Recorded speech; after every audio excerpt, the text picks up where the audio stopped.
going to talk about why it is that people with low mood, with anxiety, stuff like that, often feel tired all the time. And it comes down to some of the things that happen when we sleep and some of the ways that we sleep. So I'm sure that you are probably aware that when we sleep, there's broadly two different types of sleep happening. So the first type is what we might call restorative sleep.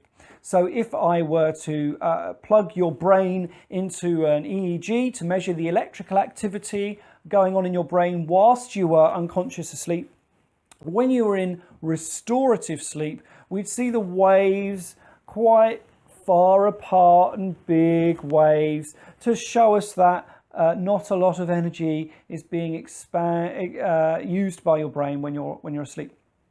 When you're in that restorative sleep session, you might toss and turn a bit during that time, but there's lots of energy being laid down and tissues being repaired and human growth hormone being released. So much so, in fact, that they've done some studies in the past and found that children from less affluent, poorer areas that are more noisy are statistically shorter than their wealthier counterparts who live in quieter areas, because the less wealthy children aren't getting as much sleep because it's noisy, so less human growth hormone being released.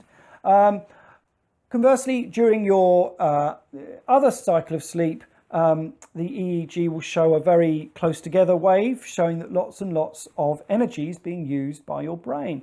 And this other type of sleep is what we call rapid eye movement sleep, or sometimes dream sleep. A state in which your eyes are closed, you are asleep, but if you look at someone in REM sleep, you can see their eyes sort of fluttering left and right underneath the eyelids, and that's usually as they engage in dream sleep. Now that's a very different part of the sleep cycle, and we need both.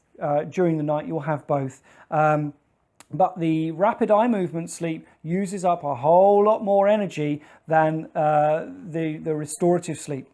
And we know that there's a link between feeling anxious and depressed and an increased demand on the body, on the mind, for more and more and more of this rapid eye movement sleep. And there's all sorts of theories about why that might be. One of my favorites is that rapid eye movement sleep, dream sleep, is the psyche's way of trying to solve problems and deal with difficult events that have happened during the day or during life that you can't solve while you're awake. So the brain sort of tells itself a story whilst you're asleep to try and close that emotional loop, if you like, and free up the energy that you were using trying to deal with that thing. So if I've had a big argument, I might sleep about that, dream about that. But much more likely, if I haven't had a big argument, but maybe I could have done, I'm much more likely to have a dream